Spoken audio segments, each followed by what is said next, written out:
الذين يأكلون الربا لا يقومون إلا كما يقوم الذي يتخبطه الشيطان من المس ذلك بأنهم قالوا إنما البيع مثل الربا وأحل الله البيع وحرم الربا ومن جاءه موعظة من ربه فانتهى فله ما سلف وأمره إلى الله ومن عاد فأولئك أصحاب النار هم فيها خالدون يمحق الله الربا ويربي الصدقات والله لا يحب كل كفار أثيم إن الذين آمنوا وعملوا الصالحات وأقاموا الصلاة وآتوا الزكاة لهم أجر عند ربهم ولا خوف عليهم ولا هم يحزنون يا أيها الذين آمنوا اتقوا الله وذروا ما بقي من الربا إن كنتم مؤمنين فإن لم تفعلوا فأذنوا بحرب من الله ورسوله وإن تبتم فلكم رؤوس أموالكم لا تظلمون ولا تظلمون وإن كان ذو أسرة فنظرة إلى ميسرة وأن تصدقوا خير لكم إن كنتم تعلمون واتقوا يوما ترجعون فيه إلى الله ثم توفى كل نفس ما كسبت وهم لا يظلمون صدق اللہ العلی العظیم۔ بزرگوں اور دوستو، انتہائی اہم مضمون ہے۔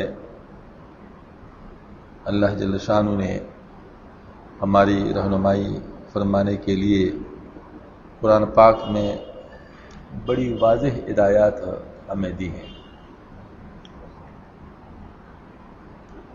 آج کل کا جو معاشرہ ہے، اس میں بہت ساری چیزیں ایسی رچ بس گئی ہیں کہ جن کے بارے میں حق بات کی جائے تو وہ بڑی باری لگتی ہے، لیکن اللہ کا قانون ہے، یقیناً اس پر عمل کرنے سے ہی کامیابی ہو سکتی ہے، اور جو لوگ اس پر عمل نہیں کرتے وہ گویا کہ آگ کے ساتھ کھیل رہے ہیں۔ آج کا جو مضمون ہے جو اس رکوع میں بتایا گیا ہے وہ یہ ہے کہ سودی معاشرہ، جس میں سود ہر چیز کے اندر گھس جاتی ہے، وہ ہمارے ساتھ کیا کچھ کرنے والی ہوتی ہے۔ ہاں جی، اصل میں انسان کے اندر 3 بڑے جذبے ہیں۔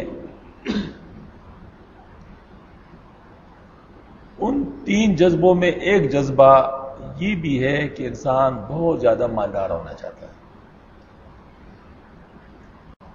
اور یہ جذبہ اتنا سخت جذبہ ہے کہ انسان کی آنکھوں کو بالکل بند کر دیتی ہے، حق پھر نظر نہیں آتا۔ انسان پھر آنکھیں بند کر کے آگ میں کود پڑنے کے لیے تیار ہو جاتا ہے۔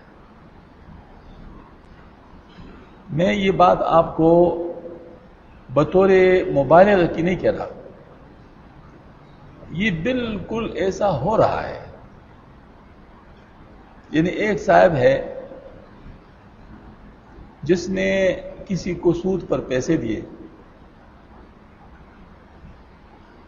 اس سے مطالبے کے وقت وہ کہہ رہا ہے، وہ وقت پہ ادائیگی نہیں کر سکا، تو وہ اس کو دھمکی آمیز انداز میں بات کر رہا ہے کہ تمہیں یہ پیسے دینے ہوگے، دیکھو میں آگ کے ساتھ کھیل رہا ہوں اور میں نے آگ کو قبول کیا ہے، لہذا تمہیں میں اس کے لیے مہلت نہیں دوں گا، چھوڑوں گا نہیں۔ اب بتاؤ، خود کہہ رہے ہیں میں آگ کے ساتھ کھیل رہا ہوں۔ اب اندازہ کر لیں کہ کتنی دل کی سختی ہے، کس حد تک انسان باغی ہو رہا ہے، اور کس حد تک وہ اس کے نتائج، جو برے نتائج ہے، قبول کرنے کے لیے اپنے آپ کو پیش کر رہا ہے۔ یہ ہے آج کل کے دور کی کہانی، یہ کوئی پرانی دور کی بات نہیں ہے، آج کل کے دور کی بات کر رہا ہوں۔ اللہ اکبر، اللہ تعالی ہم سب کی حفاظت فرمائے۔ حق بات سننا بھی بڑی بات ہے۔ اللہ تعالیٰ جس کو توفیق عطا فرما دے کہ حق بات کو سنے، اس کو اللہ پاک ماننے کی بھی توفیق عطا فرما دیتے ہیں، اور جو سن بھی نہ سکے تو پھر مانیں گے کب؟ وہ تو پھر بہت مشکل ہو گیا۔ ماننا تو بہت پیچھے رہ جاتا ہے. تو ابھی میں نے جو آیت کریمہ تلاوت کی، میں محض اس کا ترجمہ پہلے یہاں پر عرض کرتا ہوں، اس کے بعد انشاءاللہ مختصر سی اس پہ بات بھی ہوگی. اللہ جل شانہ ارشاد فرماتے ہیں الذین ينفقون اموالهم باللیل والنہار سرا وعلانیۃ فلہم اجرهم عند ربہم ولا خوف علیہم ولا هم یحزنون. جو لوگ اپنے مال اللہ کی راہ میں رات اور دن چھپے اور اعلانیہ خرچ کرتے ہیں تو انہی کے لیے ان کے رب کے ہاں ان کا ثواب ہے، ان میں کوئی خوف نہیں اور نہ وہ غمگین ہوں گے.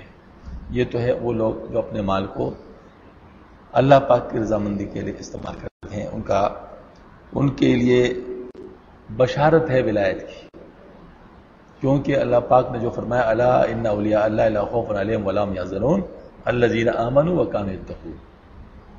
آگاہ ہو جاؤ، جو اللہ کے دوست ہیں ان کے اوپر نہ خوف ہوگا نہ غمگین ہوں گے، اور وہ کیا کر رہے ہوں گے؟ وہ ایمان لائے ہوں گے اور انہوں نے تقوی اختیار کیا ہوگا. تو گویا کہ جو ایمان لاتے ہیں اور جو تقوی اختیار کرتے ہیں وہ صاحب ولایت ہو جاتے ہیں، اور ان کی علامت یہ ہوتی ہے کہ ان کے اوپر نہ خوف ہوتا ہے نہ غمگین ہوتا ہے. تو یہاں پر یہ علامت ان کے لیے بھی بتائی گئی. الذین ينفقون اموالهم، وہ لوگ جو کہ اپنے مالوں کو خرچ کرتے ہیں باللیل والنہار، رات اور دن مسلسل، سرا وعلانیۃ، چھپ کر بھی اور اعلانیہ بھی، فلہم اجرهم عند ربہم، پس ان کے لیے اجر ان کے رب کی طرف سے، ولا خوف علیہم ولا هم یحزنون، گویا کہ وہ اولیاء اللہ ہوں گے. تو اپنا مال اللہ کے راستے میں خرچ کرنے والے کون ہیں؟ اولیاء اللہ ہے. لیکن اس کے مقابلے میں بالعکس کیا بات ہو رہی ہے؟ الذین یاکلون الربا، وہ لوگ جو سود کھاتے ہیں، لا یقومون الا کما یقوم الذی یتخبط الشیطان من المس، قیامت کے دن ایسے ہی کھڑے ہوں گے جیسے وہ شخص کھڑا ہوتا ہے جسے شیطان یعنی آسیب نے چو کر پاگل بنا دیا ہو. پاگلوں کی طرف اٹھائے جائیں گے. ذالک بانہم قالوا انما البیع مثل الربا، یہ کیوں ایسا ہوگا؟ ان کی یہ حالت اس لیے ہوگی کہ انہوں نے کہا کہ خرید و فروخت یعنی تجارت بھی سود ہی کی طرح ہے. اس میں بھی تو نفع ہے، اس میں بھی نفع ہے، اس میں بھی نفع ہے. اب اللہ پاک کیا فرماتے ہیں؟ وَأَحَلَّ اللَّهُ الْبَيْعَ وَحَرَّمَ الرِّبَا. حالانکہ بات یہ ہے کہ اللہ پاک نے تجارت کو حلال کر دیا ہے اور سود کو حرام کر دیا ہے. فَمَنْ جَاءَهُ مَوْعِظَةٌ مِّن رَّبِّهِ فَانْتَهَىٰ فَلَهُ مَا سَلَفَ.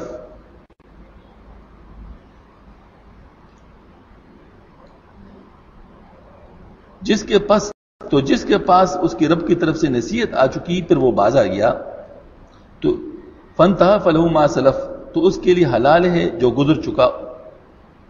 وَأَمْرُهُ إِلَى اللَّهِ، اور اس کا معاملہ اللہ کے پاس ہے. وَمَنْ عَادَ، اور جو ظاہر مطلب لوٹے واپس یعنی اس کے کھانے کے لیے، فَأُولَٰئِکَ أَصْحَابُ النَّارِ، پس یہ لوگ جہنمی ہیں. ہم فیہا خالدون، ہمیشہ کے لیے اس میں رہیں. اب ذرا تھوڑا سا دیکھ لیں، مال صرف ایک چیز ہے، اس کے صحیح خرچ کرنے والوں کے لیے ولایت ہے، اور اس کا سودی کاروبار میں لگانا ہمیشہ کے لیے جہنمی ہونا ہے. آپ کے سامنے میں پڑھ رہا ہوں، اپنی طرف سے تو نہیں کہہ رہا. خالدون کا لفظ ہے، ہمیشہ کے لیے اس میں رہیں گے. ہمیشہ کے لیے رہنے والے جو ہوتے ہیں یہ علماء کرام فرماتے ہیں یہ کافر ہی ہوتے ہیں. مطلب ہمیشہ کے لیے جہنم میں رہنے والے جو ہوتے ہیں وہ کافر ہی ہوتے ہیں. اب اس کے بارے میں علماء کرام یہ ارشاد فرماتے ہیں کہ شاید یہ لوگ جس وقت اس کو حلال سمجھ کر رہے ہوں گے تو پھر کفر ہو جاتا. ہاں جی. اور آج کل یہ فتنہ چونکہ اتنا عام ہے کہ حلال سمجھ کے کرنا تو کیا باقاعدہ اس کے حلال ہونے کے دلائل دیتے ہیں، اس پہ بحثیں کرتے ہیں، آرٹیکلز لکھتے ہیں. ہاں جی. تو ایسی صورت میں یہ اللہ پاک کا مقابلہ نہیں ہے، یہ کھلا کفر نہیں ہے، یہ اصل میں بات ہے. اس وجہ سے انسان کو کہتے ہیں تقویٰ، کس چیز کو کہتے ہیں؟ کہ اس جگہ سے دور بھاگ جاؤ جہاں کچھ خطرہ ہے. ایک دفعہ ہمارے ٹیچر تھے، اللہ ان کے مغفرت فرما دے، فوت ہو گئے ہیں. تو وہ ہمیں سمجھانے کے لیے کہتے ہیں if you have found a source of 100 curie، یہ ریڈیشن کا ایک اصطلاح ہے، 100 کیوری کا ایک سورس آپ کو معلوم ہو گیا، what you will do، آپ کیا کریں گے؟ بطور استاد انہوں نے ہم سے سوال کیا. ہم اپنے اپنے طور پہ بتانے لگے، کوئی کیا بتا رہا ہے، کوئی کیا بتا رہا ہے. یعنی کوئی کہتا ہے شیلڈنگ درمیان میں لائیں، کوئی کہتا ہے کہ یہ کر دیں، کوئی کہتا ہے وہ کریں گے. جو بات اس نے کہ وہ کہتے ہیں gentleman you will run away from there, آپ کو بھاگنا ہوگا اس سے. نہیں بھائی اس کی بات نہیں، شیلڈنگ ویلڈنگ کی باتیں بھول جاؤ، اب اپنے آپ کو بچاؤ، بھاگو ادھر سے. یہ ہمیں ایک سائنٹسٹ کہہ رہا ہے کہ 100 کیوری کا جب سورس آ جائے پھر وہاں ٹیرنا نہیں ہے، اس کو ٹھیک کرنے کی نیت سے خود بھاگ جاؤ. ہاں جی، آپ صلی اللہ علیہ وسلم نے فرمایا، ارشاد فرمایا ہے دجال جب آ جائے تو پھر کیا کرو؟ وہاں سے بھاگو، مقابلے کی کوشش نہ کرو، وہاں پر بھاگو. 66,000 وولٹ کی بجلی کیا خیال ہے؟ ہاں جی، جب ایسی ہو تو اس کے قریب جانے میں کیا ہوتا ہے؟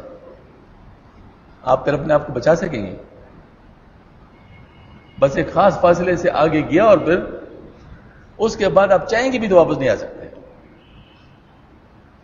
تو یہاں پر صورتحال یہ ہے کہ تقویٰ یہ ہے کہ ایسی چیز سے دور بھاگو جہاں پر اس حد تک کا خطرہ ہوتا ہے.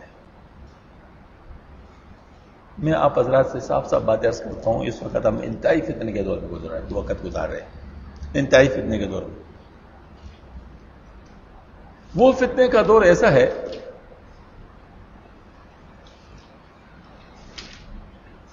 کہ اس وقت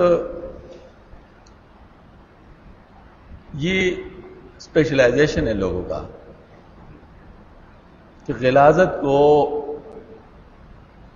انتہائی خوبصورت خوشبودار مٹھائی بنا کر کھلانا، یہ ہے آج کل کی اسپیشلائزیشن. آج کل غلط چیز کو ایسا انداز میں پیش کرنا کہ وہ بالکل ٹھیک نظر آئے. آج کل کی مہارت ہے میڈیا کا بھی، دوسری چیزوں کا بھی. میں آپ کو اس کی ایک مثال دیتا ہوں. یہ پرائز بانڈ کیا چیز ہے؟ ہاں جی، میں کہتا ہوں شیطانی ذہن کا زبردست کمال ہے. پرائز بانڈ جو اس نے دریافت کیا ہے وہ شیطانی ذہن کا شاہکار ہے کہ اس میں سود بھی ہے، اس میں جوا بھی ہے. نہ اس میں سود نظر آتے نہ اس میں جوا نظر آتے. اب شاہکار ہے یا نہیں ہے کہ اس میں سود بھی ہے، جوا بھی ہے، اور نہ سود نظر آتے نہ جوا نظر آتا ہے. سوچنے والوں کو تو نظر آتا ہے، بظاہر نظر نہیں آتا. اب سمجھا دیتا ہوں، انشاءاللہ آپ مان لیں گے، فوراً مان لیں گے. 10 روپے کا پرائز بانڈ آپ نے لیا، 1 لاکھ لوگوں نے لیا. کتنے پیسے ہو گئے؟ 10 لاکھ. ایک مقرر مدت کے بعد اس پہ 1 لاکھ روپے اور شامل کیا جاتے ہیں کہ اب یہ 1 لاکھ اور بڑھ گئے، یعنی 11 لاکھ ہو گئے. کیا ہو گیا جی یہ چیز؟ اس کو کیا کہیں گے؟ سود کہیں گے. سود مان لیا نا، سود ہو گیا نا، یا کوئی اور چیز جو ہو سکتی. اب اگر 10 لاکھ کی جگہ 11 لاکھ ڈسٹریبیوٹ ہوں گے تو یہ کیا کہلائیں گے؟ سود کہلائیں گے. اب اس کے تقسیم کے 2 طریقے ہیں. ایک طریقہ تو یہ کہ ہر ایک کو 1 بانڈ کے مقابلے میں 1 روپیہ دے دیا جائے، یعنی ہر ایک بانڈ 11 روپے کا ہو جائے. تو یہ تو ہو گیا سود، صرف سود. لیکن طریقہ اگر یہ اختیار کیا جائے کہ جو اضافی رقم 1 لاکھ وہ تقسیم نہ کیا جائے اس طرح، بلکہ اس پہ کوڑا ڈال دیا جائے اور صرف چند جن کے نام نکل آئے ان کو ایک طریقے سے وہ دے دیا جائے تو اس کو کیا کہیں گے؟ اس کو جوا کہیں گے. تو بانڈ میں کیا ہوتا ہے؟ سود بھی آ گیا، جوا بھی آ گیا.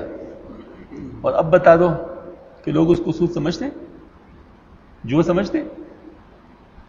تو شاہکار ہے یا نہیں ہے؟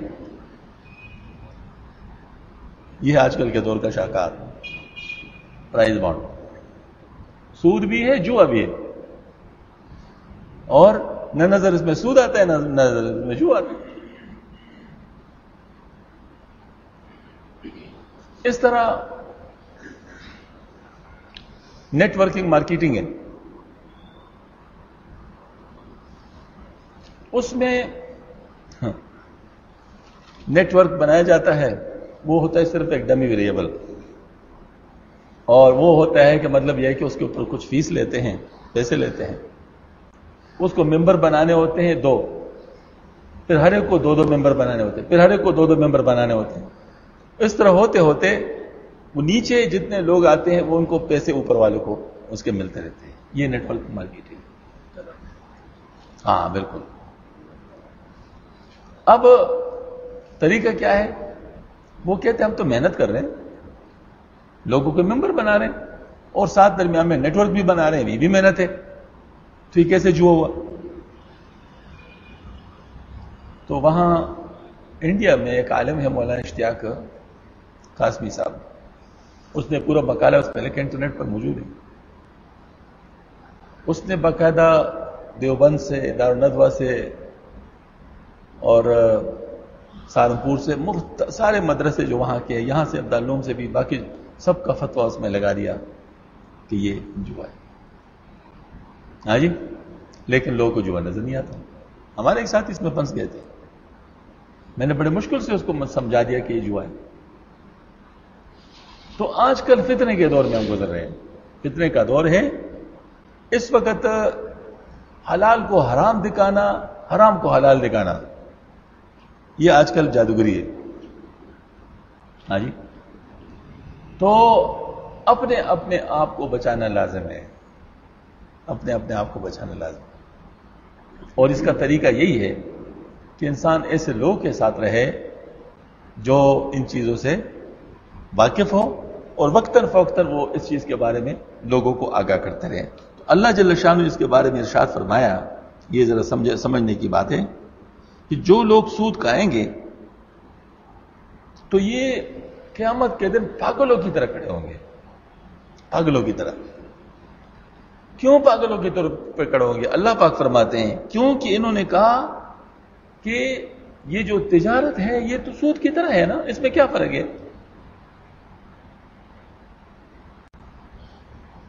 ایک جگہ فرمایا نا کہ جو یہاں پر اندھے ہوں گے وہ وہاں پر بھی اٹھائے جائیں گے. قرآن میں ہے نا. کیا خیال ہے جو یہاں کے اندھے ہوں گے، جو واقعی اندھے ہیں، ان کو وہاں اندھا اٹھایا جائے گا؟ یہ مطلب تو نہیں ہے. یہ اندھا ہونا اور ہے نا. یہ کون ہے؟ جن کو ہدایت نظر نہیں آتی. ہاں، جو گمراہ ہے، جو ان کو ہدایت نظر نہیں آتی، وہ ان کو وہاں پر اس حالت میں اٹھایا جائے گا. تو یہاں پر یہ کہ ان لوگوں نے پاگل پن کی ہے. یہ پاگل پن ہے کہ حلال کو حرام سمجھ لیا اور حرام کو حلال سمجھ لیا. یہ پاگل پن ہے. اسی پاگل پن کی سزا ہے کہ وہاں پر پاگلوں کی طرح اٹھائے جائیں گے. یہ فرمایا. آج کل کے دور میں ایک مرض ہے جو پڑھے لکھے زیادہ ہے، اور وہ ہے آئی تھنک کا. آئی تھنک کا اپنا ایک ڈومین ہے، وہاں چل سکتا ہے. ہر جگہ آئی تھنک نہیں چلتا. ہر جگہ آئی تھنک نہیں چلتا. جہاں چل سکتے ہیں وہاں چلاؤ. اللہ جل شانہ نے 3 چیزیں پیدا کی ہیں. جذبات ہیں، عقل ہے اور شریعت ہے. جذبات کو عقل کے ذریعے سے کنٹرول کرو، کیونکہ عقل جذبات کی بیوقوفی سمجھتے ہیں. عقل کے ذریعے سے نظر آتا ہے کہ کیا پاگل پن ہے. مجھے آپ بتاؤ، عورتیں یہ جو شادیوں کا مہندی کا جو رسم ہوتا ہے وہ دما چوکڑی مچا دیتے ہیں، پڑوس والے بالکل سو نہیں سکتے اور ڈیک اوپر لگا رہتی ہیں، اور جو ہے نا مطلب یہ سب لوگ کا نیند حرام کر دیے. یہ کیا چیز ہے؟ پاگل پن ہے. پاگل پن ہے. بھائی تم اگر خوش ہو تو دوسروں کو کیوں تکلیف دیتے ہو؟ اپنی خوشی اپنے ساتھ رکھو. خوشی کا مطلب یہ تو نہیں کہ دوسروں کو غمگین کرو. وہ پاکستان آزاد ہو گیا تو ایک شخص جو ہے نا وہ اس طرح وہ نہیں ہوتا، اس کو پیرانے لگا تو کسی کے ناک کو لگ گیا، تو اس نے احتجاج کیا. کیوں؟ اس نے کہا آزاد ہو گئے ہم. انہوں نے کہا آپ کی آزادی ہے، لیکن وہاں تک جہاں تک کسی دوسرے کی ناک شروع ہوتی ہے وہاں آپ کی آزادی ختم ہو جاتی ہے. تو اگر ہم خوش ہیں تو خوشی کا مطلب یہ تو نہیں کہ ہم دوسروں کو تنگ کریں، لیکن کیا ہے؟ جذباتیت. اب جذباتیت کی وجہ سے انسان اس قسم کی حرکت کرتے رہے. اب عقل مندوں کا کام ہے کون کو روکے، ان کو طریقے سے روکے. یہ کیا حرکت ہے؟ یہ کیا کرتے ہو؟ اور عقل کو کنٹرول کرے گا شریعت. یوں سمجھ لیجئے کہ عقل گائیڈ لائن لے گا شریعت سے اور اس کو نافذ کرے گا جذبات پر. یہ ہے صحیح چینل. اگر اس کے علاوہ چینل ہے پھر وہ غلط ہے. اب طریقہ کیا ہے؟ شریعت کو کنٹرول کرتا ہے عقل، اور عقل کو کنٹرول کرتے ہیں جذبات. بالکل الٹا والا مسئلہ ہے. جتنے بھی رسومات ہیں، کیا اس میں عورتوں سے نہیں پوچھا جاتا کہ اب کیا کرنا ہے، اب کیا کرنا ہے، اب کیا کرنا ہے؟ تو یہ کیا ہے؟ عورتیں ناقص العقل ہوتی ہیں، جذباتی ہوتی ہیں. مرد عورتوں سے پوچھتے ہیں. حالانکہ اس میں تو مردوں کو عورتوں کو بتانا چاہیے. الٹی بات ہے. تو یہ یہاں پر اللہ پاک نے اس کے بارے میں بتا دیا کہ جو کہے گا کہ تجارت سود کی طرح ہے، یہ پاگل پن ہے، کیونکہ تمہیں کوئی اتھارٹی نہیں اس طرح کہنے کی. یہ اللہ ہے جو کسی چیز کے بارے میں بات کر سکتا ہے. اللہ نے سود کو حرام قرار دیا، تجارت کو حلال قرار دیا. اب تم درمیان میں بولنے والے کون ہیں؟ شادی اور بغیر شادی کے اختلاط عمل کے لحاظ سے ایک ہے، لیکن ایک حلال ہے دوسرا حرام ہے. ایک حلال ہے دوسرا حرام ہے. اب اگر کوئی یہ کہتے نہیں اس میں بھی تو وہی ہوتا ہے جو ادھر ہوتا ہے، تو اس کو کہیں گے تم پاگل ہو گئے. اس کو اللہ تعالیٰ نے حلال کر دیا ہے، اس کو اللہ پاک نے حرام کر دیا ہے. تم جو چیز اللہ نے حلال کیا اس کو حرام نہیں کہہ سکتے، اور جس کو حرام کیا اس کو حلال نہیں کہہ سکتے. یہ اصل میں بنیادی بات ہے سمجھنے کی چیز. اب اللہ پاک حکم سنا رہے ہیں فمن جاؤ موعظۃ من ربہ، پر جس کو نصیحت پہنچ گئی اپنے رب کی طرف سے، حکم پہنچ گیا، فانتہا فلہ ما سلف، بس اس کے لیے کیا ہے؟ وہ وہی ہے ہاں جی جو گزر چکا. تو اور اس کا معاملہ اللہ کے پاس ہے. جو کچھ پہلے سے ہو گیا وہ تو گزر چکا، اور یہ معاملہ ان کا اللہ پاک ہے. ومن عادا، اور جو پھر دوبارہ مڑ گیا آپس برائی کی طرف، حرام کی طرف، تو کیا ہے؟ نار، وہ لوگ جہنمی ہیں، ہم فیہا خالدون، اس میں ہمیشہ کے لیے. اب اللہ پاک ایک اور فیصلہ سناتے ہیں، یمحق اللہ الربا ویربی الصدقات. اللہ تعالیٰ سود کو مٹاتا ہے اور صدقات کو بڑھاتا ہے. یہ شرعی حکم نہیں، یہ تکوینی حکم ہے. شرعی حکم تو گزر گیا نا پہلے کہ حلال کر دیا اور حرام کر دیا. سود کو حرام کر دیا اور تجارت کو حلال کر دیا، یہ شرعی حکم ہے.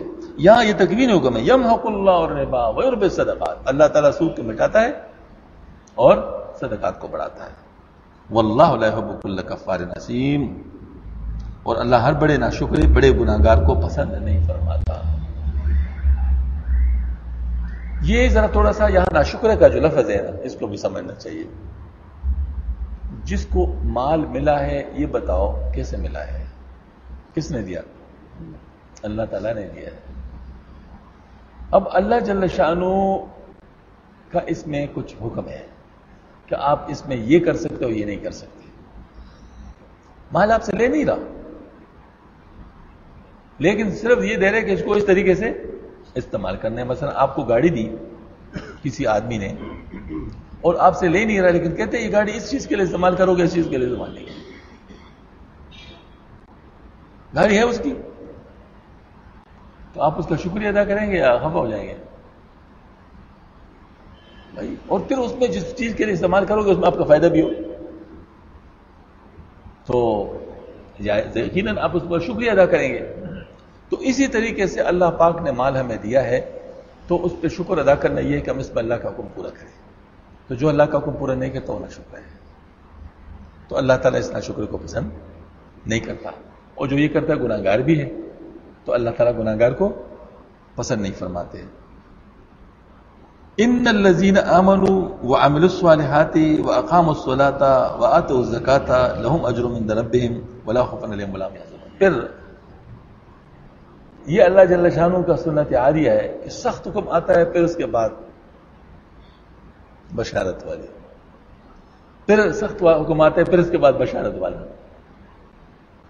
انسان کے ساتھ ایسا نہیں ہوتا. جب انسان غصے ہوتے تو ساری باتیں غصے کی چلتی ہیں، جب خوش ہوتے ہیں، موڈ میں ہوتے تو ساری باتیں.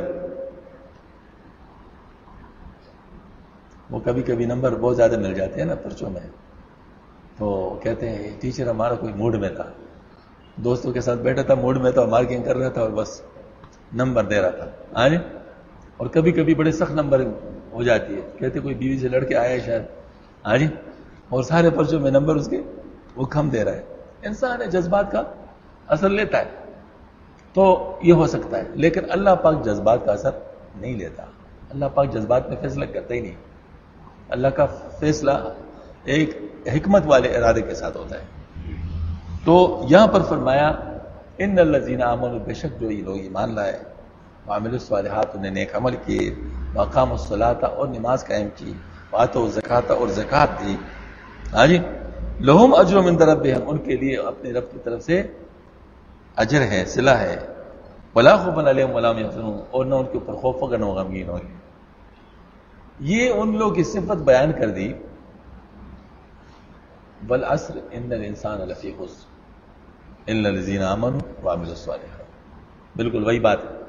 تو یہاں پر بھی یہ فرمایا کہ بے شک جو لوگ ایمان لائے اور نیک اعمال کیے، اور نیک اعمال کے ساتھ بطور مثال دو چیزیں بتائی کہ ایک تو نماز قائم کرے اور دوسرا زکات ہے. نماز جو ہے جانی عبادتوں کا سردار ہے، اور زکات جو ہے یہ مالی عبادتوں کا سردار ہے. تو یہ جانی اور مالی عبادتیں ہی ساری عبادتیں ہیں. تو یہ فرمایا کہ جو یہ کرتے ہیں تو ان کو اللہ پاک ولایت نصیب فرمائیں گے. ولا خوف علیہم ولا هم يحزنون، ان کے اوپر نہ خوف ہوگا نہ وہ غمگین ہوں گے. اب آ کے پھر حکم آتا ہے، حکم آتا ہے شرعی. پہلے آیا شرعی حکم، پھر آیا تکوینی حکم، پھر اس کے بعد شرعی حکم آتا ہے. فرماتا ہے یا ایھا الذین آمنوا، اے ایمان والو، اے ایمان والو، اتقوا اللہ، اللہ تعالیٰ سے ڈرو، اللہ تعالیٰ سے ڈرو. وذروا ما بقی من الربا، اور جو سود باقی رہ گیا اس کو چھوڑ دو. ان کنتم مؤمنین، اگر تم ایمان لا چکے ہو. مطلب اب سود ختم،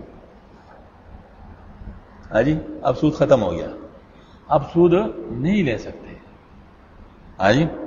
فَإِن لَّمْ تَفْعَلُوا، اور اگر تم ایسا نہیں کر پاتے، فَأَذِنُوا بِحَرْبٍ مِّنَ اللَّهِ وَرَسُولِهِ. اللہ تعالیٰ بچائے جی. تو اللہ اور اس کے رسول کی طرف سے جنگ کا یقین کر لو. وَإِن تُبْتُمْ فَلَكُمْ رُءُوسُ أَمْوَالِكُمْ، اور اگر تم لوٹ آؤ یعنی اس سے توبہ کر لو تو تمہارے اصل مال تمہارے لیے ہے. رأس المال لے سکتے ہو، سود نہیں. فَلَكُمْ رُءُوسُ أَمْوَالِكُمْ لا تظلمون ولا تظلمون، نہ تم ظلم کرو نہ تمہارے پر ظلم کیا جائے. مقصد یہ ہے کہ سود بھی نہ لو اور تمہارا مال ختم بھی نہیں ہوا. اگر تمہارا مال ختم کروا دیا تو تمہارے اوپر ظلم، اور اگر تم سود لو تو تم ظلم کرو، تو تمہیں ظلم بھی نہیں کرنے دیا جائے گا، اور تم مطلب یہ ہے کہ تمہارے اوپر ظلم بھی نہیں ہوگا۔ دونوں صورتوں میں انسان تو یہ تب یہ ہے کہ جب انسان رأس المال لینے پہ تیار ہو جائے۔ وَإِنْ كَانَ ذُو عُسْرَةٍ فَنَظِرَةٌ إِلَىٰ مَيْسَرَةٍ، اور اگر وہ مقروض تنگی والا ہو تو ادائیگی کی سہولت تک اس کو مہلت دینا ضروری ہے۔ وَأَن تَصَدَّقُوا خَيْرٌ لَكُمْ إِن كُنتُم مُؤْمِنِينَ، اور تمہارا مقروض پر قرضہ کا صدقہ معاف کرنا تمہارے لیے بہتر ہے اگر تم یقین کرتے ہو۔ یہ گویا کہ خیر خواہی کا فرمایا گیا، لیکن اس کو فرض نہیں قرار دیا۔ کچھ اعمال ہوتے ہیں فرض، وہ تو کرنے ہوتے ہیں، کچھ اعمال ہوتے ہیں نفل، اس پہ اجر ہوتا ہے۔ تو جس کے بارے میں فرمایا گیا کہ چاہے کرو چاہے نہ کرو، اگر کرو تو اتنا اجر ہے، تو یہ نفل ہو جاتا ہے۔ ہاں جی، اور اگر یہ بھائی تمہیں کرنا پڑے گا تم کرو، کوئی آپشن آپ کو نہ دیا جائے، تو پھر وہ فرض واجب قرار دیا جاتا ہے۔ تو یہاں پر یہ فرمایا گیا کہ پہلے تو فرض واجب ہے، اور وہ کیا ہے کہ تم سود نہیں لے سکتے، سود نہیں لے سکتے، راس المال لے سکتے ہو، یہ تو فرض واجب ہو گیا۔ ہاں جی، لیکن اس کے علاوہ اگر تم اس کو تھوڑی سی مہلت دے دو، اس وقت تمہارے اس کے پاس پیسے نہیں ہیں، تم اس کو مہلت دو، تو یہ کیا ہے، یہ تمہارے لیے بہت بہتر ہے، تمہارے لیے بہت بہتر ہے اللہ تعالیٰ کے نزدیک۔ اور اگر تم معاف کر لو تو یہ تو ماشاءاللہ بہت ہی اچھا ہے۔ ہاں جی، تو یہ صورت ایسی ہے کہ نفلی ہے، یہ فرض و واجب نہیں ہے۔ اگر کوئی کر لے تو اس کو بہت فائدہ ہے۔ اس کی وجہ میں آپ کو بتاؤں، دیکھیں تم اگر کسی بھیک مانگنے والے کو بھیک دے دو، اس میں چانس زیادہ ہوتا ہے کہ کوئی دھوکہ دے دے، وہ مستحق نہ ہو لیکن آپ سے لے جائے۔ لیکن جس کو تم جانتے ہو کہ اس کے حالات اچھے نہیں ہیں اور وہ آپ سے قرض مانگتا ہے، تو قرض انسان تب مانگتا ہے جب وہ مستحق ہوتا ہے۔ اچھا، آپ نے اس کو قرض دے دیا، پہلے تو ابتدا تو قرض سے ہو گیا، اب تمہیں پتہ چل گیا کہ یہ تو بہت مستحق ہے، اس کے پاس تو ہے نہیں، ابھی بھی نہیں ہے، تو ایک طریقہ تو یہ ہے کہ آپ اس کو ڈیل دے دو۔ تو یہ آپ گویا کہ اللہ تعالیٰ سے اپنے لیے ڈیل لے رہے ہیں۔ اللہ تعالیٰ سے اپنے لیے ڈیل لے رہے ہیں، اور اگر تم معاف کر دو تو گویا اللہ پاک سے اپنے لیے معافی لے رہے ہو، کیونکہ اللہ تعالیٰ تو ہمیشہ اپنا ہاتھ اوپر رکھتا ہے۔ ہاں جی، ایک صاحب تھے، تاجر تھے، دکان تھا اس کا، وہ کوٹے سکے بھی قبول کرتے تھے، کوٹے سکے، جو کوٹے سکے یعنی کوئی لاتا تھا وہ واپس نہیں کرتا، اس کے بھی سودا دیتا تھا۔ وہ بڑے مشہور ہو گئے، لوگ دور دور سے کوٹے سکوں کو بدلوانے کے لیے وہ لاتے تھے، ان سے سودا لیتے تھے اور چلے جاتے، اور یہ اس کو قبول کر لیتے۔ وہ ایک یوں سمجھ لیجئے کہ اس نے انفاق کا یہ ایک رستہ چپکے سے جاری کر دیا، جس کو انفاق تو نہیں کہا جاتا، لیکن لوگ اس کو شاید کیا سمجھتے تھے، کس کو سمجھ نہیں آتی یا کیا اس کو پتہ نہیں ہے۔ ہاں جی، اور وہ لیتے تھے۔ جب فوت ہو رہے تھے تو اس نے آسمان کی طرف چہرہ کیا، اے اللہ، میں تو کوٹے سکے بھی قبول کرتا تھا، تو میرے کوٹے اعمال قبول کر لے۔ کتنے بڑا وسیلہ بنا لیا آپ نے، کتنا بڑا وسیلہ بنا لیا۔ وسیلہ اس کو کہتے ہیں، وسیلے کا مطلب یہ ہے کہ اللہ کے نزدیک کسی قرب کا رستہ ڈھونڈنا، قرب کا رستہ ڈھونڈنا۔ آپ کے پاس کوئی راستہ ایسا نہیں ہے جس کو آپ حاصل کر سکتے ہیں، آپ کے اس میں نہیں ہے، یعنی جس کو کہتے ہیں رائٹ آپ کا نہیں ہے، ہاں، لیکن آپ کوئی ایسا طریقہ ڈھونڈ لیتے ہیں کہ آپ کے ساتھ کچھ نرمی کا معاملہ کیا جائے۔ ہاں جی، قرب کا وسیلہ آپ کہیں ڈھونڈ لیتے ہیں تو کام چل جاتا ہے اس سے۔ تو اللہ تعالیٰ کے ساتھ قرب کا وسیلہ ڈھونڈنے کے لیے بھی راستے ہیں، اور وہ یہی ہے کہ آپ اپنے اعمال وہ اللہ کے سامنے ایسے پیش کر لے کہ اللہ، میں نے تیرے ڈر سے اعمال کیے تو اس کو قبول فرما دے اور مجھے راحت پہنچا دے۔ یا پھر یہ کہ دوسروں کے اعمال کا وسیلہ آپ دے دیں کہ اللہ یہ فلاں نیک آدمی ہے، آپ ان کی برکت سے میرے مسئلے کو حل فرما دیں، اور اس طریقے سے مختلف کاموں کا وسیلہ آپ دے سکتے ہیں، اعمال کا تو یہ جو ہے یہ عمل کا وسیلہ ہے، یہ عمل کا وسیلہ ہے کہ جس میں انسان کسی، بلکہ ایک حدیث شریف میں آتا ہے، حدیث قدسی ہے کہ اللہ پاک پوچھے گا جب بیمار ہوا تھا تو نے میری عیادت نہیں کی، ہاں نہیں وہ میں جب بیمار ہوا تھا تو نے میری عیادت نہیں کی، میں جب بھوکا تھا تو نے مجھے کھانا نہیں کھلایا. تو بندہ کہا یا اللہ تو کیسے بھوکا ہو سکتا تھا، تو کیسے بیمار ہو سکتا تھا؟ ہاں جی، تو اللہ پاک فرمائے فلاں بندہ بیمار ہوا تھا تو نے اس کی عادت نہیں کی. تو اگر تم ادھر آتے ادھر مجھے پاتے نا، ادھر مجھے پاتے، اور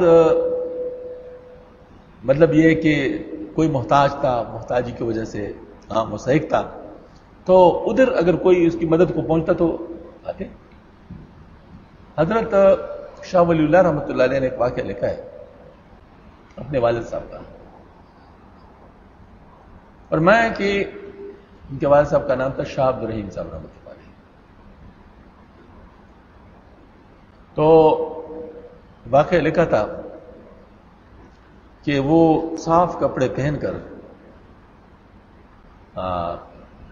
جا رہے تھے جمعہ کی نماز پڑھانے کے، راستے میں دلدل سا آ گیا، کیچڑ، اس میں چھوٹا سا تنگ سی پگڈنڈی تھی، اس پہ جانا تھا، آگے سے کتا آ رہا تھا، ادھر سے ہی جا رہا تھا. اب اس نے کہا وہ ہے کہ اپنے دل میں کہ کاش یہ کتا کیچڑ میں اتر جائے، میرے لیے راستہ چھوڑ دے، تو میں تو مکلف ہوں، کپڑے خراب ہو جائیں گے، نماز کے لیے جا رہا ہوں، تو اس کا کیا، یہ تو غیر مکلف ہے، اس کو تو کچھ نہیں. یہ اب خیال اللہ جل شانہ نے کمیونیکیشن نظام اس کے ساتھ لگا دیا، اس کے پاس طریقے جتنے بھی ہیں. کتے نے اس کو کہا، یعنی اپنی زبان میں جو اس کی سمجھ میں آئی کہ بے شک میں اتر جاتا ہوں، میرے لیے کوئی مسئلہ نہیں، میں اتر جاتا ہوں، لیکن تو جو اس وجہ سے سمجھے گا کہ میں انسان ہوں، میں اس سے بہتر ہوں، اس کی وجہ سے تیرا دل جو گندا ہوگا وہ اتنا گندا ہو جائے کہ اس کو 7 سمندر صاف پانی نہیں دھو سکے گا. اب تیری مرضی ہے، میں اتروں یا تو اترے گا. ہاں جی. تو شاہ صاحب فرماتے کہ میرے والد صاحب اچھل کے کیچڑ میں چلانگ لگا رہی کہ مجھے یہ منظور ہے، بعد میں کپڑے بدل لوں گا. ہاں جی، لیکن یہ اس چیز سے میں بچ جاؤں. تو اللہ تعالیٰ کی طرف سے الہام ہوا کہ تجھے پتہ ہے کہ علم تجھے کیوں اس کتے کے ذریعے سے دلوائی گئی، یہ علم تجھے کیوں دلوائی گئی؟ تو اس نے کہا ہے مجھے نہیں معلوم.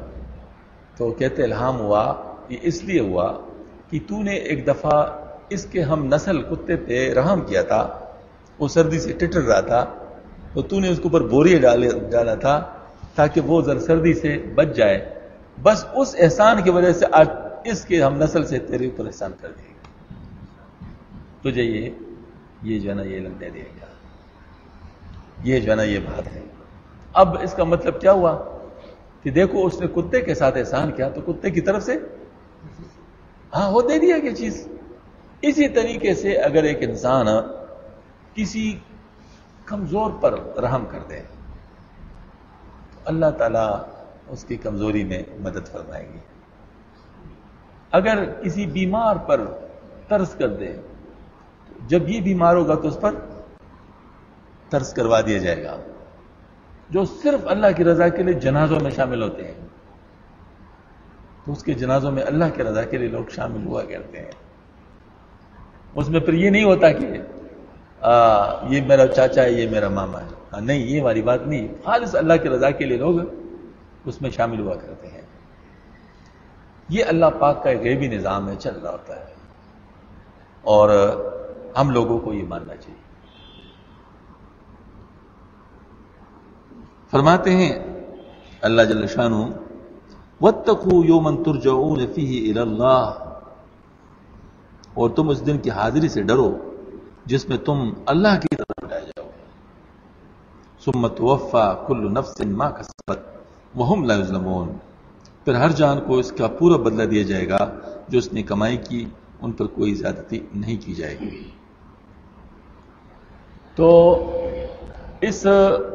ان چند آیات میں اللہ پاک نے سود کے بارے میں بالکل واضح طور پہ بتایا کہ سود جو لوگ کھاتے ہیں وہ اپنے ساتھ بہت ظلم کرتے ہیں. قیامت میں ان کو پاگلوں کی طرح اٹھایا جائے گا، اور جو لوگ اس کو جائز سمجھتے ہیں تو ہمیشہ کے لیے جہنم میں رہیں گے.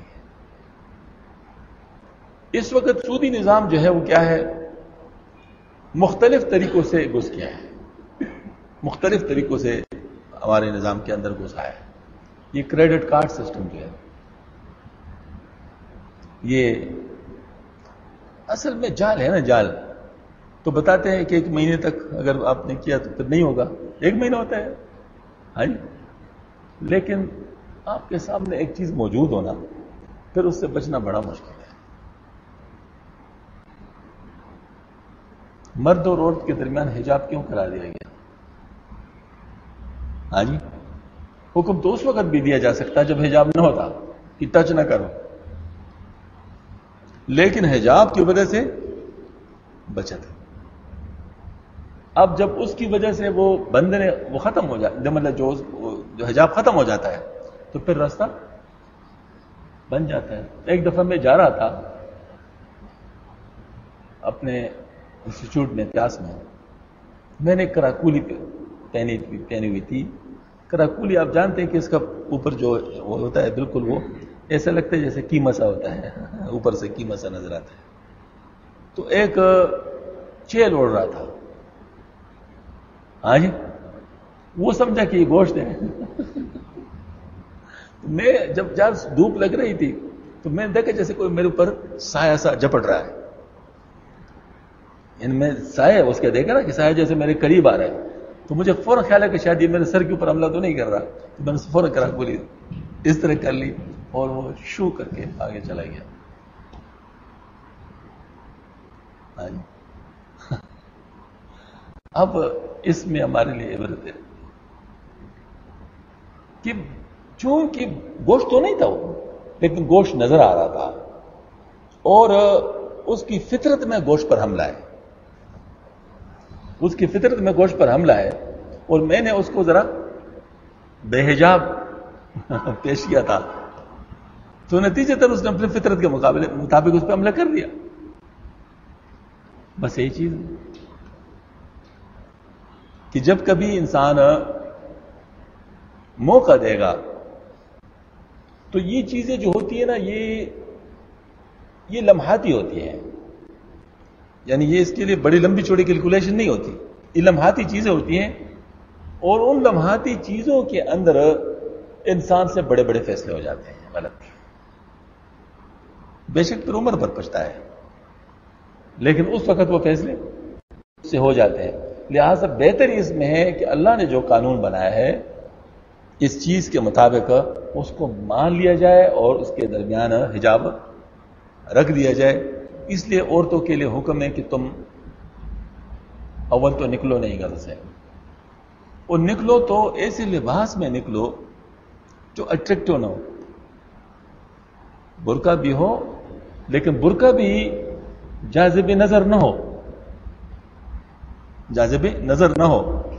وہ ایسا ہو کہ اس کے اندر اس کی طرف لوگ توجہ نہ کریں، ورنہ پھر یہ ہوگا کہ توجہ کریں گے تو پھر سارے کیلکولیشنز ہو جاتی ہیں.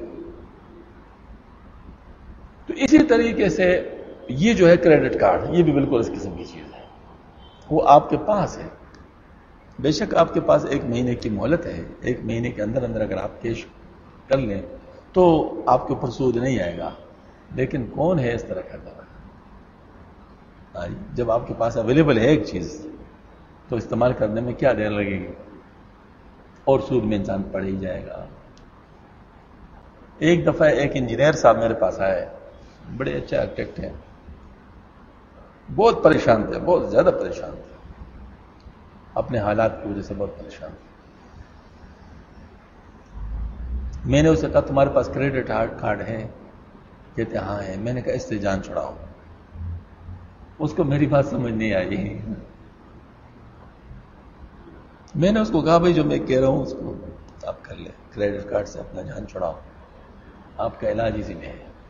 ہاں جی، خیر اچھا آدمی تھا، وہ میری بات مان گئے، اور چند مہینوں میں وہ کریڈٹ کارڈ سے اس کی جان چھوٹ گئی۔ ہاں جی، اللہ تعالیٰ کا اس پر احسان ہوا کہ اس کی پنسی رقم ریلیز ہو گئی، 10 لاکھ روپے کا اس کو چیک مل گیا۔ اس سے اپنے سارے قرضے ورزے بھی ادا کر دیے، اور ماشاءاللہ حج کے لیے بھی چلا گیا، حج بھی کر۔ یہ ہے اللہ کا حکم ماننے میں ہاں کیا ہے، اسی طرح ہوتا ہے۔ اب دیکھ لیں بازار اس میں کیا ہے، وہ جو پیچھے اس کی دنیا ہے وہ تو نظر نہیں آ رہی۔ اللہ کے فیصلے جو ہو رہے ہیں وہ کیسے ہو رہے ہیں، لیکن ہم لوگ تو ہیں اندھے، اس میں کوئی شک نہیں، لیکن اللہ پاک کا کلام وہ تو نور سے بھرا ہوا ہے۔ اب اشارے اگر ہوں تو اشاروں کو ماننا چاہیے نا، اشاروں سے سمجھ میں آ جاتی ہے نا کہ اشارے کس طرف ہو رہے ہیں۔ تو اشاروں میں یہ بات ہے کہ تم اس چیز سے اپنے آپ کو بچاؤ، اللہ پاک تمہارے لیے چیزیں ریلیکس کر دے گا۔ نظام اس کا بہت وسیع ہے، تم حلال پہ قناعت کر لو، حلال چیزیں آپ کے لیے اویلیبل ہو جائیں گی۔ صرف چوائس تمہارا ہے کہ تم کون سی چیز حاصل کرنا چاہتے ہو، حلال حاصل کرنا چاہتے ہو، حرام حاصل کرنا چاہتے ہو۔ اللہ تعالی ہم سب کو سمجھ عطا فرمائے۔ تو اسی طریقے سے باقی احکامات بھی ہیں، ہمارے جتنے بھی احکامات ہیں شرعی، اس کو بے شک ہم سمجھیں یا نہ سمجھیں، آنکھیں بند کر کے اس کو ماننا، جس کو ایمان بالغیب کہتے ہیں، اسی میں فائدہ ہے۔ اس میں کیلکولیشن نہ کرو کہ اگر ایسا ہو گیا تو پھر یوں کروں گا، اور اگر ایسا ہو گیا تو پھر یوں کروں گا، نہیں، اس میں تو پہلے سے مان لو نا کہ یہ تو کرنا تو ہے، کرنا تو ہے، لیکن کرنا کیسے ہے، یعنی اس کے لیے رستے ڈھونڈنا۔ رستے ڈھونڈنے سے مراد یہ ہے کہ اس کے لیے، جس کو میں کہتا ہوں کہ اس طریقے سے ارینج کرنا کہ اس پر عمل ہو سکے، یہ چیز اس کے لیے سوچنا ہے، اسی کے لیے علماء سے بات چیت ہو سکتی ہے، اسی کے لیے تحقیق ہو سکتی ہے، یہ ساری باتیں ہو سکتی ہیں، لیکن یہ نہیں کہ نعوذ باللہ من ذالک انسان اپنے آپ کو بچائے ہیلوں سے، نہیں، یہ والی بات نہیں ہے۔ ہیلوں سے بچایا تھا نا اپنے آپ کو، کس نے بچایا، یاد ہے آپ کو؟ یہودیوں نے، وہ جو مچھلیوں والی بات ہے، یاد آ گیا آپ کو؟ ہاں، یوم السبت، تو وہ ہفتے کے دن منع کر دیا گیا تھا نا ان کو شکار، ہیلا، تو وہ شکار منع کیا گیا تھا۔ اب اللہ پاک کا تکوینی نظام ہے، تو مچھلی ہفتے کے دن ہی بالکل ساحل کے اوپر قریب قریب ان کو نظر آ رہی ہوتی تھی، تو انہوں نے پھر یہ کیا کہ انہوں نے وہ بنا دیے، گڑھے بنا دیے۔ اب مچھلی آ جاتے گڑھوں کے اندر، اب جب پانی نیچے چلا جاتا وہ تو واپس نہیں جا سکتی تھی، اس میں رہ جاتی، تو وہ شکار نہیں کرتے لیکن شکار ہو جاتی تھی۔ اس کا اللہ پاک کے ہاں تنبیہی قانون نازل ہو گیا، اور وہ یہ ہوا کہ وہ خنزیر اور بندروں میں مطلب مسخ ہو گئے، بندروں میں مسخ ہو گئے، اور پھر جو ہے نا اللہ تعالیٰ بچائے، اسی کے ساتھ وہ ختم ہو گئے۔ تو یہ والی بات ہے کہ تم اللہ پاک کے حکم سے بھاگنے کی ہیلے نہ کرو، اللہ تعالیٰ کے حکم پہ آنے کی ہیلے کرو۔ اس کے لیے محنت کر لو، کیلکولیشن کر لو کہ کس طریقے سے میں کر سکوں گا، کس طریقے سے میں کر سکوں۔ بس اصل میں ہیلے ناجائز اور ہیلے جائز میں یہی فرق ہے کہ ایک اللہ تعالیٰ کے حکم پر آنے کے لیے ہیلا، اور ایک ہوتا ہے اللہ تعالیٰ کے حکم سے بھاگنے کے لیے ہیلا۔ تو اللہ تعالیٰ کے حکم سے بھاگنے کے لیے ہیلا انسان نہ کرے، یہی طریقہ ہے۔ مطلب ہم لوگ سودی نظام سے بچنے کے لیے جو جائز ہیلے ہیں اس کو تو ہم کر سکتے ہیں، لیکن جو ناجائز ہیلے ہیں وہ ہم نہیں کر سکتے، ورنہ پھر یہ ہے کہ ہمیں نقصان اٹھانا پڑے گا۔ ایک بات یہ عرض کرتا ہوں کہ حلال اور حرام، اس کا موضوع بہت وسیع ہے، حلال اور حرام کا۔ مختلف چیزیں حلال ہوتی ہیں، مختلف چیزیں حرام ہوتی ہیں، لیکن اس کے فارمیٹ میں فرق ہوتا ہے۔ مثلا حلال پیسوں سے انسان نے گائے خریدی اور پھر ذبح نہیں کیا اور گلا گھونٹ دیا، تو کیا خیال ہے اس کا گوشت کا ناجائز ہے؟ اب یہ جو حرام ہے، یہ حرام اس طرح حرام نہیں کہ مال کی وجہ سے حرام، یہ اس ذبح کے پروسیجر پہ عمل نہ کرنے کی وجہ سے حرام ہو گیا۔ تو اب اس پر بھی ہم ظاہر اس کو بھی نہیں کھا سکتے۔ تو اس کا مطلب ہے کہ اللہ کے حکم سارے سٹیپ بائی سٹیپ پورے کرنا اور اس میں کوئی چیز بھی نہ چھوڑنا، پھر وہ چیز حلال لیتی ہے۔ ورنہ جہاں پر بھی ہم نے کوئی چیز رہ گئی تو اس وجہ سے جو ہے نا وہ حرام ہو سکتا ہے، تو اگر وہ حرام ہو گیا تو پھر اس کو ہم نے ٹچ نہیں کرنا۔ ہاں جی، کمائی کے بہت سارے اسباب ہیں، اس میں جو ممنوع ہے وہ بہت توڑے ہیں، بہت توڑے ہیں۔ لیکن افسوس کی بات یہ ہے کہ جیسے پرائز باؤنڈ کے میں نے مثال دی کہ وہ جو حرام چیزیں ہیں وہ ہر چیز میں مکس کر دی گئیں سارے نظاموں میں، تو سارے نظام خراب ہو گئے۔ اب اگر کوئی کہتے یہ بھی جائز نہیں، یہ بھی جائز نہیں، یہ بھی جائز نہیں، یہ بھی جائز نہیں، یہ بھی جائز نہیں، تو ہم کیا کریں؟ بھائی تم جائز طریقے ڈھونڈو نا، اس میں جو ناجائز چیزیں ان کو نکالو تو جائز ہو جائیں گی۔ میں آپ کو مثال دیتا ہوں،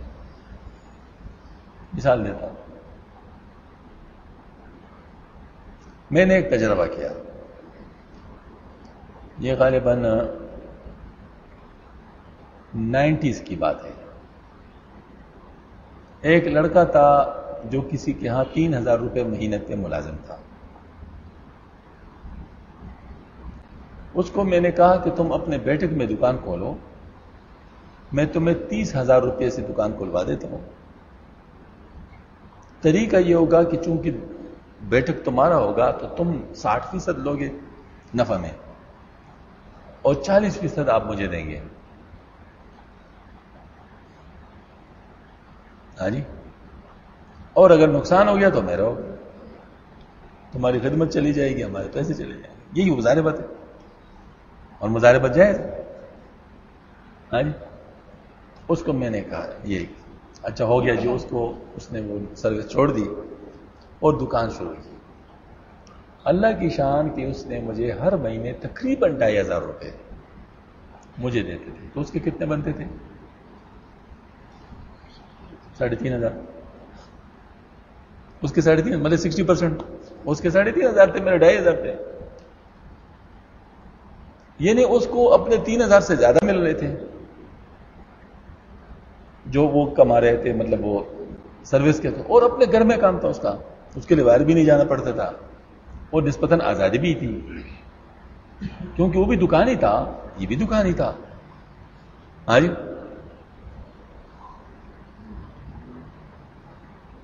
کافی مہینے تک یہ سلسلہ اس طرح چلتا رہا، تقریباً مجھے 2,500 اور وہ تقریباً 3,500 اس طرح لگ بھگ جا رہے، کبھی کم کبھی زیادہ۔ درمیان میں شیطان آ گیا۔ میں نے کچھ دنوں کے بعد دیکھا دکان پر مال بہت کم نظر آیا۔ میں نے اسے کہا بھائی صاحب اس پہ کتنا مال ہوگا یہ دکان میں اس وقت؟ اس نے کہا تقریباً 10,000 کا۔ تو میں نے کہا ڈالا تو ہم نے 30,000 کا تھا نا۔ ہاں جی، کہتے ہیں وہ جو ہم اپنے گھر کے لیے سودا سلف لیتے ہیں نا قرض پر، وہ اس میں کچھ چلا گیا۔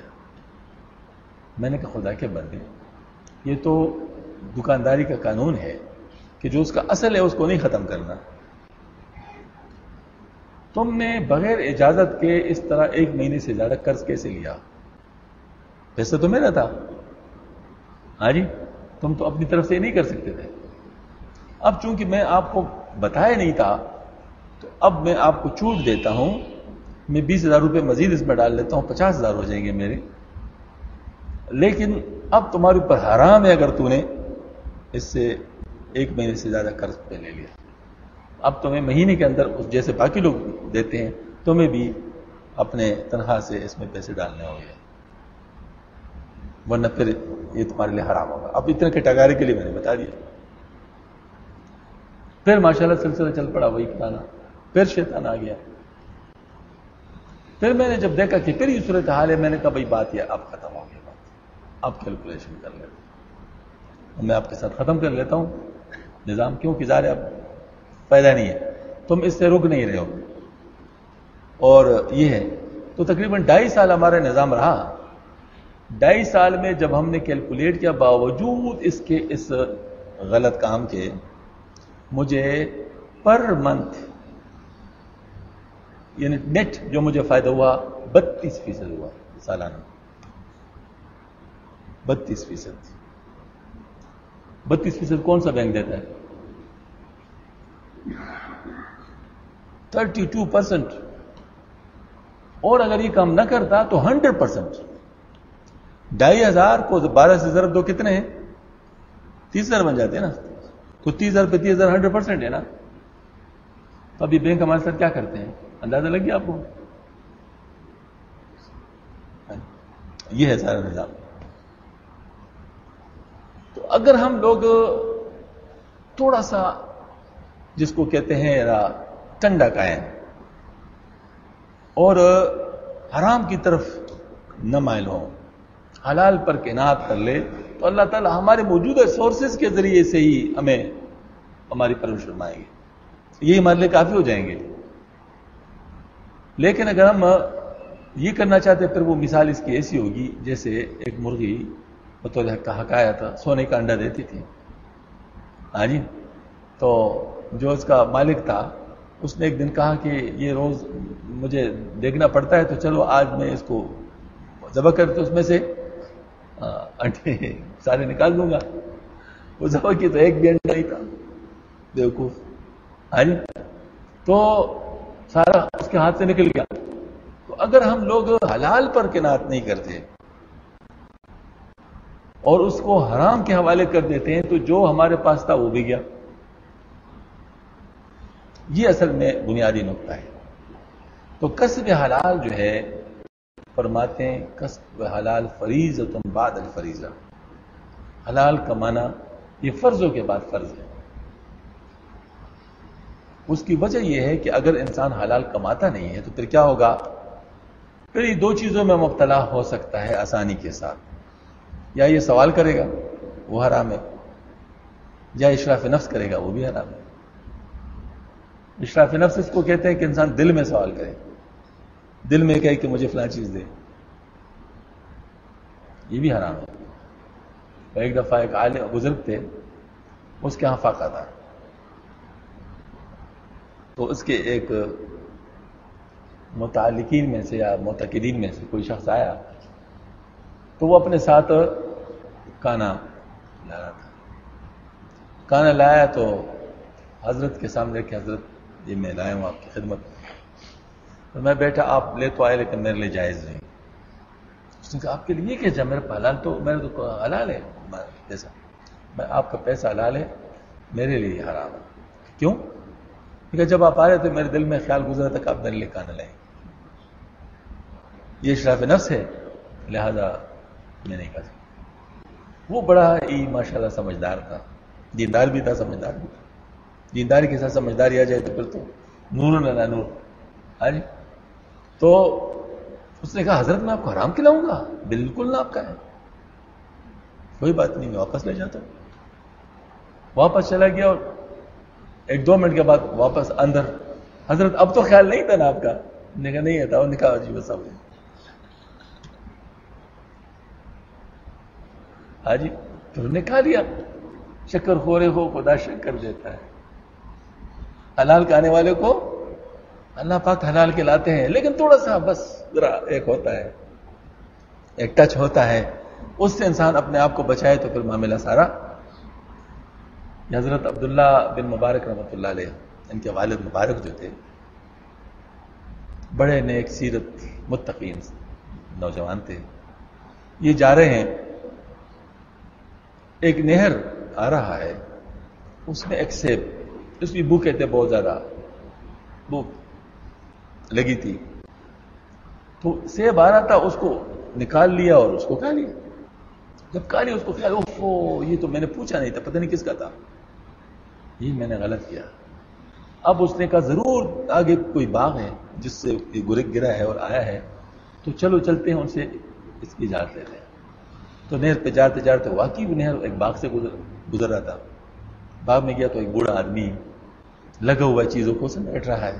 میں نے کہا مالک ہو؟ نے کہا جی آپ اس باغ کے مالک ہے. جی ہاں. یہ سیب میں نے دیکھا ہے, اس میں پانی میں آ رہا تھا, میں نے کھا لیا, یہ اس طرح کا, تو لگتا ہے یہ کسی باغ کا ہوگا. اس نے کہا اسی باغ کا ہے, آگے تو کوئی باغ نہیں ہے. تو پھر میں حاضر ہوں کہ آپ مجھے معاف کر دیں, میں سیب کھا چکا ہوں. اب وہ بوڑھے آدمی نے جب اس نوجوان کو دیکھا اتنا تقویٰ ہے, تو اس کو کچھ خیال آ گیا. ہاں جی, اس نے اس کے لیے منصوبہ بندی کری. اس نے کہا حضرت یہ تو معاف نہیں ہو سکتا, یہ تو آپ کو احتیاط کرنا چاہیے تھا, چیزیں اس طرح بغیر احتیاط کے نہیں کرنی چاہیے, تو یہ تو معاف نہیں ہو سکتا. حضرت کوئی صورت؟ انہوں نے کہا بھائی بات یہ ہے کہ میں کیا کروں, میرا طریقہ یہ نہیں ہے, میں تو معاف نہیں کرتے. ہاں جی. انہوں نے کہا کوئی صورت تو آپ کہیں نا, آخر میرا آپ کے اوپر حق ہے, میں اجنبی آیا ہوں آپ کے پاس, مسافر ہوں, تو تھوڑا سا میرے اوپر مہربانی کر لیں اور میرے لیے اس کو کچھ کوشش کر لیں. کہ ایک صورت ہے بس. کہ کیا؟ انہوں نے کہا میری بیٹی ہے, وہ اندھی ہے, بہری ہے, لوڑی ہے, اور جو ہے نا مطلب یہ کہ لنگڑی ہے. اس کے ساتھ اگر آپ شادی کرنے کے لیے تیار ہو جائے تو پھر میں آپ کو معاف کر دوں. اب ایک نوجوان کے لیے ایسی بات وہ کیسے تیار ہوگا؟ لیکن اس کو تقویٰ کا اس حد تک ہوتا کہ خیال کہ وہ اس کے لیے تیار ہو گیا. میں نے کہا ٹھیک ہے جی میں تیار ہوں. شادی اس کی کر دی. جب کر دی تو اب خود ہی لے آئے ان کو گھر. اب جب ملاقات ہو گئی تو پیچھے بھاگ آئے. وہ بوڑھا جو ہے نا وہ ادھر ہی کھڑا تھا. انہوں نے کہا کیوں؟ انہوں نے کہا حضرت غلطی ہو گئی. کیا؟ وہ کوئی اور لڑکی ہے ادھر. تو کیوں, کیسی اور لڑکی ہے؟ تو آپ نے تو کہا کہ وہ تو اندھی ہے, بہری ہے, اور لولی ہے, لنگڑی ہے. وہ تو بالکل ایک صحیح سالم لڑکی ہے. تو یہ تو میرا نہیں ہے, کسی اور کے ساتھ میرا شاید. ہاں جی. انہوں نے کہا یہی میری بچی ہے, میرے کوئی اور بچی نہیں ہے. تو نے کہا آپ نے کہا پھر کیوں تھا؟ انہوں نے کہا بیٹا بات یہ ہے کہ میں نے جب تیرا سن لیا نا کہ تو ایسا ہے, تو میرے منہ میں بھر آیا. میں نے کہا کہ اب یہی میرا داماد ہونا چاہیے. بس صرف آپ سے میں نے یہ بات اس لیے کی کہ اصل میں وہ اندھی اس لیے میں نے اسے کہا کہ اس نے کسی غیر کو دیکھا نہیں, بہری اس لیے کہا کہ اس نے کسی غیر کی آواز نہیں سنی تھی, اور لنگڑی لولی اس طرح ہے کہ نہ کسی غیر کو ٹچ کیا, نہ کسی گھر سے باہر گئی.